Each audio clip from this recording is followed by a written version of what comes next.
Hello everyone, आज हम पढ़ने वाले हैं क्लास 10 सिविक्स का चैप्टर नंबर फर्स्ट, जिसका नाम है पावर शेयरिंग। इस चैप्टर में हम पढ़ेंगे कि डेमोक्रेसी के अंदर पावर को कैसे डिवाइड किया जाता है, आखिर पावर शेयरिंग करना क्यों जरूरी है, और अगर पावर शेयरिंग नहीं होगी तो क्या होगा। यह चैप्टर बहुत छोटा है, सिंपल है, और इसे हम बहुत ही इंटरेस्टिंग वे में कंप्लीट करेंगे। विदाउट वेस्टिंग योर टाइम, चलिए स्टार्ट करते हैं। हमारे चैप्टर की शुरुआत होती है दो देशों की कहानी से, बेल्जियम और श्रीलंका से। तो सबसे पहले शुरुआत करते हैं बेल्जियम की स्टोरी से। तो यह है बेल्जियम। बेल्जियम एक यूरोप का छोटा सा देश है। इसके जो बॉर्डर हैं वह फ्रांस, नीदरलैंड, जर्मनी और लग्जमबर्ग से कनेक्टेड है। दोस्तों, अगर हम इसके एरिया की बात करें तो यह उतना ही छोटा है जितना कि इंडिया का हरियाणा स्टेट है, लगभग उतने ही साइज का है। और अगर हम पॉपुलेशन की बात करें तो बेल्जियम में लगभग 1 करोड़ लोग रहते हैं। अब आप इस मैप को देखो, यह जो ऊपर का एरिया है वो है फ्लास रीजन। इसमें 59% लोग रहते थे जो कि डच भाषा बोलते थे। और ये जो नीचे का रीजन है वो है बोलोनिया रीजन, जिसमें 40% लोग रहते थे जो कि फ्रांस लैंग्वेज बोलते थे। और जो बचे हुए 1% लोग थे वो जर्मन लैंग्वेज बोलते थे। अब आप जो छोटा सा एरिया देख रहे हो वो है ब्रुसेल, जो कि बेल्जियम की कैपिटल है। इसमें कंडीशन अलग थी। इसमें क्या था कि जो 80% लोग थे वो फ्रांस लैंग्वेज बोलते थे और जो 20% लोग थे वो डच लैंग्वेज बोलते थे। तो यहां से हमें क्या पता चला कि जो कंट्री थी उसमें मेजॉरिटी डच स्पीकिंग लोगों की ज्यादा थी और जो कैपिटल थी उसमें मेजॉरिटी फ्रांस स्पीकिंग लोगों की ज्यादा थी, मतलब उल्टा था। अब हुआ क्या कि इन दोनों कम्युनिटीज के बीच में बहुत ज्यादा टेंशन बढ़ने लगा। और टेंशन क्यों बढ़ने लगा, इसके 2 कारण थे। पहला कि जो फ्रांस स्पीकिंग कम्युनिटी थी वो रिलेटिवली ज्यादा रिच और पावरफुल थी डच स्पीकिंग कम्युनिटी से, जिस वजह से France speaking community Dutch speaking community को सप्रेस कर रही थी। दूसरा कि जो डच स्पीकिंग कम्युनिटी थी उसको इकोनॉमिकल डेवलपमेंट एंड एजुकेशन का लाभ बहुत देरी से मिलता था। अब आप खुद ही सोचो कि अगर एक कम्युनिटी को ज्यादा लाभ मिलेगा और दूसरी कम्युनिटी को कम लाभ मिलेगा तो क्या होगा। आप उसमें टेंशन और ज्यादा बढ़ेगा। और ऐसा हुआ भी। 1950 से लेकर 1960 तक बेल्जियम में दोनों कम्युनिटी के बीच में टेंशन बहुत ज्यादा बढ़ने लगा। और जो कैपिटल थी ब्रुसेल, उसमें कंडीशन और भी ज्यादा कॉम्प्लेक्स थी। इन बेल्जियम तो यह प्रॉब्लम और ज्यादा बढ़ती उससे पहले जो बेल्जियम की गवर्नमेंट थी उसने थोड़ी समझदारी दिखाई और उन्होंने 1970 से लेकर 1993 तक कॉन्स्टिट्यूशन में 4 बार बदलाव किया ताकि कंट्री में शांति बनी रहे और कम्युनिटीज के बीच में लड़ाई ना हो। तो इसके लिए कॉन्स्टिट्यूशन में कई सारे बदलाव होते हैं। क्या क्या बदलाव होते हैं, चलिए जानते हैं। तो पहला चेंज ये होता है कि जो सेंट्रल गवर्नमेंट होगी उसमें डच और फ्रांस स्पीकिंग लोगों के equal number own of minister होंगे। दूसरा चेंज ये होता है कि अगर कोई स्पेशल लॉ पास करना है तो वह दोनों ग्रुप्स की सहमति से ही पास होगा, किसी एक ग्रुप की मर्जी से वह पास नहीं होगा। तीसरा चेंज ये होता है कि बहुत सी सेंट्रल गवर्नमेंट की पावर्स स्टेट गवर्नमेंट्स को भी दे दी जाती है और स्टेट गवर्नमेंट इंडिपेंडेंटली अपना काम कर सकती है। सेंट्रल गवर्नमेंट का उसमें कोई रोल नहीं रहेगा। चौथा चेंज था कि जो कैपिटल थी बेल्जियम की ब्रुसेल, उसमें एक अलग से गवर्नमेंट बनाई गई जिसमें दोनों कम्युनिटी के इक्वल रिप्रेजेंटेटिव रहेंगे।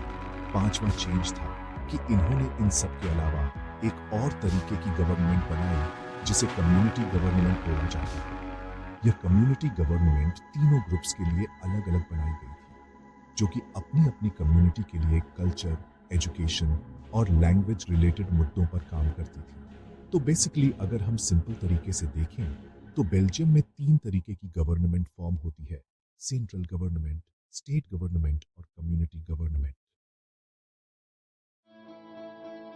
कॉम्प्लेक्शन खुशी रहने लगते हैं। इतने अच्छे सिस्टम को देखकर बेल्जियम के कैपिटल ब्रुसेल को यूरोपियन यूनियन का हेडक्वार्टर बनाने के लिए चुना जाता है। तो यह थी बेल्जियम की स्टोरी, जिसकी एक अच्छी या हम कह सकते हैं हैप्पी एंडिंग होती है। इसी से रिलेटेड एक दूसरी कहानी है जो कि है श्रीलंका की।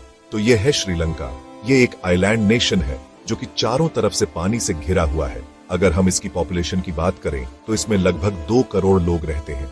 हाँ, लगभग उतने ही जितनी हरियाणा की पॉपुलेशन है। श्रीलंकाई कैपिटल है कोलंबो। अब हम देखते हैं एथनिक कंपोजिशन ऑफ श्रीलंका। मतलब श्रीलंका में किस किस तरह के लोग रहते, तो 74% जो लोग हैं वो सिहाला स्पीकर्स हैं, मतलब जो सिहाला लैंग्वेज बोलते हैं। 18% जो लोग हैं वो तमिल स्पीकर्स हैं, मतलब जो तमिल भाषा बोलते हैं। तमिल स्पीकर्स भी दो तरह के हैं, Tamil natives on off Sri Lanka, मतलब वो तमिल्स जो पहले से ही श्रीलंका के निवासी हैं। दूसरे इंडियन तमिल्स, मतलब ऐसे तमिल जो इंडिया के निवासी थे पर वे कई साल पहले श्रीलंका आ गए थे, एज अ टी वर्कर, और वे वहीं पर सेटल हो गए थे। और 7% जो लोग हैं वो क्रिश्चियन हैं, जो कि सनाला और तमिल दोनों ही भाषा बोलते हैं। जो सनाला स्पीकर्स हैं वो बुद्धिस्ट है, मतलब बुद्धिज्म को सपोर्ट करते हैं। और जो तमिल है वह हिंदू भी है और मुस्लिम भी है। मिजी टेनिस में इन श्रीलंका। अब दोस्तों, श्रीलंका में क्या हुआ कि जो वहां की गवर्नमेंट थी वो मेजॉरिटी को, यानी किसी नालाज को सपोर्ट करने लगी, उनके हिसाब से नियम बनाने लगी। तो क्या किया गवर्नमेंट ने, देखो। फर्स्ट 1956 में उन्होंने एक एक्ट पास किया जिसमें उन्होंने सिहाला को श्रीलंका की ऑफिशियल लैंग्वेज घोषित कर दिया। सेकंड, गवर्नमेंट क्या करने लगी कि जो सिहाला स्पीकर्स थे उनको फेवर करने लगी। जॉब्स और एडमिशंस में, मतलब अगर दो कैंडिडेट ने सेम जॉब के लिए अप्लाई किया है तो उसमें से जो सनाला वाला होगा उसको वह जॉब मिल जाएगी, तमिल वाले को नहीं मिलेगी। तो देख रहे हो, डिस्क्रिमिनेशन होने लगा था। थर्ड, जो श्रीलंकाई गवर्नमेंट थी वह धर्म के आधार पर भी भेदभाव करने लगी थी। श्रीलंकन गवर्नमेंट ने ऐसे कई नियम बना दिए थे जो बुद्धिज्म को सपोर्ट करते थे और बुद्धिज्म को बढ़ावा देते थे। बाकी रिलीजियस को इग्नोर किया जा रहा था। तो ये तीनों पॉइंट्स को देखने के बाद हमें यह तो पता चल गया कि श्रीलंका में गवर्नमेंट सनाला को सपोर्ट कर रही थी। उनकी लैंग्वेज, कल्चर, रिलीजन सबको प्रमोट किया जा रहा था। वहीं दूसरी तमिल के साथ डिस्क्रिमिनेशन हो रहा था, उन्हें इग्नोर किया जा रहा था। तमिल्स को यह लगने लगा था कि जो गवर्नमेंट है और जो मेजर पार्टीज है वे उनकी लैंग्वेज और रिलीजियस की बिल्कुल भी परवाह नहीं कर रही। और उनको तो यह भी लगने लगा था कि जो गवर्नमेंट है वो उनके फंडामेंटल राइट्स के साथ भी खिलवाड़ कर रही है, जैसे कि राइट टू इक्वलिटी, क्योंकि उन्हें सोसाइटी में बराबरी का अधिकार नहीं मिल रहा था। तो जो यह तमिल लोग थे उनको लगा कि अब गवर्नमेंट तो कुछ करेगी नहीं, इसलिए उन्होंने खुद से स्टेप लेने शुरू कर दिए। तमिल्स ने क्या किया कि उन्होंने अपनी पॉलिटिकल पार्टीज बनाई और डिमांड करना शुरू कर दिया। इनकी पहली डिमांड थी कि तमिल लैंग्वेज को भी ऑफिशियल लैंग्वेज डिक्लेयर कर दिया जाए। दूसरी डिमांड थी कि उनके रीजन में सेपरेट गवर्नमेंट बना दी जाए। तीसरी डिमांड थी कि तमिल लोगों को भी इक्वल अपॉर्चुनिटी मिलनी चाहिए, जैसे कि सनाला को मिलती है। लेकिन दोस्तों, जो गवर्नमेंट थी उसने इनकी डिमांड्स नहीं मानी, बल्कि तमिल्स की डिमांड को इग्नोर किया। तो तमिल्स ने कहा कि अगर आप हमारी यह डिमांड्स पूरी नहीं कर रहे हो तो कम से कम हमारे लिए एक सेपरेट कंट्री ही बना दो, नॉर्थ एंड ईस्टर्न पार्ट में, जिससे हम वहां पर खुशी खुशी रह सके। लेकिन गवर्नमेंट ने इसके लिए भी मना कर दिया।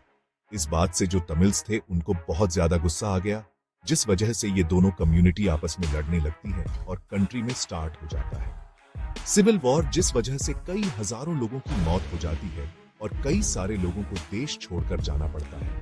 इस सिविल वॉर की वजह से श्रीलंका में काफी ज्यादा social, economical and cultural loss होता है। तो यह थी श्रीलंका की स्टोरी, जिसकी बहुत ही बेकार एंडिंग होती है। तो दोस्तों, अभी तक हमने दो स्टोरी सुनी, एक थी बेल्जियम की स्टोरी और दूसरी श्रीलंका की स्टोरी। दोनों ही देशों की स्टोरी लगभग सिमिलर थी, लेकिन ऐसा क्या हुआ कि एक देश खुशी खुशी रहने लगा, वहीं दूसरे देश में सिविल वॉर हो गया। तो इसका एक ही आंसर है, जो कि है पावर शेयरिंग। बेल्जियम ने क्या किया कि वहां पर दोनों कम्युनिटीज के बीच में पावर शेयर की, जिस वजह से वहां पर कोई भी लड़ाई देखने को नहीं मिली।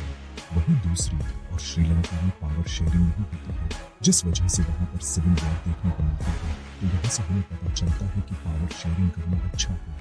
अब क्वेश्चन यह अराइज होता है कि पावर शेयरिंग करना क्यों अच्छा है। भाई, पावर शेयरिंग इज डिजायरेबल तो इसके दो रीजन है, prudential reason and moral reason. तो प्रूडेंशियल रीजन है, power sharing is good because it's help to reduce the possibilities of conflicts between social groups. मतलब पावर शेयरिंग करना अच्छा है क्योंकि उससे सोशल ग्रुप्स के बीच में लड़ाई या कॉन्फ्लिक्ट होने का खतरा बन जाता है, जैसे सोसाइटी में स्टेबिलिटी बनी रहती है, जैसा कि आपको इन दोनों एग्जाम्पल से भी पता चल चुका है। इसका मॉरल रीजन है, power sharing is the spirit of democracy. मतलब पावर शेयरिंग डेमोक्रेसी का मतलब डेमोक्रेसी सभी देशों की जाएगी जब डेमोक्रेसी में पावर शेयरिंग होगी। इनफैक्ट जितनी ज्यादा पावर शेयरिंग होगी, गवर्नमेंट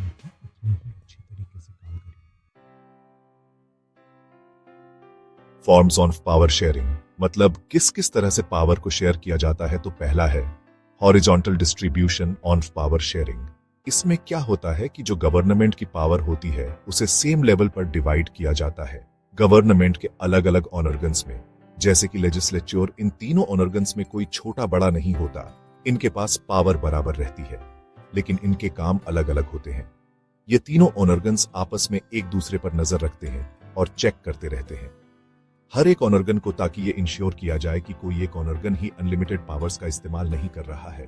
इसलिए इस सिस्टम को system of checks and balances भी बोला जाता है। नेक्स्ट है vertical distribution of power sharing. इसमें क्या होता है कि जो पावर होती है वो गवर्नमेंट के अलग अलग टीयर्स में डिवाइडेड होती है। जैसे कि सबसे ऊपर होती है सेंट्रल गवर्नमेंट, जो कि पूरे देश की गवर्नमेंट होती है। फिर उसके नीचे होती है स्टेट गवर्नमेंट, जो कि स्टेट लेवल की गवर्नमेंट होती है। फिर होती है लोकल गवर्नमेंट, जो कि लोकल लेवल पर होती है। इसमें क्या होता है कि जो सेंट्रल गवर्नमेंट होती है वो अपनी पावर स्टेट गवर्नमेंट के साथ शेयर करती है, और जो स्टेट गवर्नमेंट होती है वो अपनी पावर लोकल गवर्नमेंट के साथ शेयर करती है। मतलब अलग अलग लेवल्स पर पावर शेयरिंग होती है। क्योंकि यह पावर शेयरिंग वर्टिकल तरीके से होती है, इसलिए इसको vertical distribution of power sharing बोला जाता है, और इसको फेडरल गवर्नमेंट भी बोला जाता है। इसके बारे में हम डिटेल में नेक्स्ट चैप्टर में भी पढ़ेंगे। थर्ड फॉर्म है power sharing among different social groups. इसमें क्या होता है कि जो पावर होती है वो अलग अलग सोशल ग्रुप्स के बीच में डिस्ट्रीब्यूटेड। बेल्जियम वाले केस में भी देखा था कि जो कम्युनिटी गवर्नमेंट जो फॉर्म होती है वहाँ पर वो भी इसी का एग्जाम्पल की। सिमिलरली इंडिया में भी जो रिजर्वेशन का सिस्टम चलता है वो भी इसी का कॉन्सेप्ट है। आपने देखा होगा कि इंडिया के अंदर बटन सेक्शन है, जैसे कि SC, ST और BC उनको रिजर्वेशन मिलता है। ऐसी के अंदर जैसे कि हमें क्लास में भी पढ़ा था। तो ये जो पावर शेयर की जाती है अलग अलग सोशल ग्रुप्स के बीच में, इसी को बोला जाता है power sharing among different social groups. Last है power sharing among different political parties and social groups. इसमें क्या होता है कि जो पावर होती है उसे अलग अलग पॉलिटिकल पार्टीज में अलग अलग प्रेशर ग्रुप्स में शेयर किया जाता है। गवर्नमेंट को प्रेशराइज करते हैं ताकि उनकी पॉलिसीज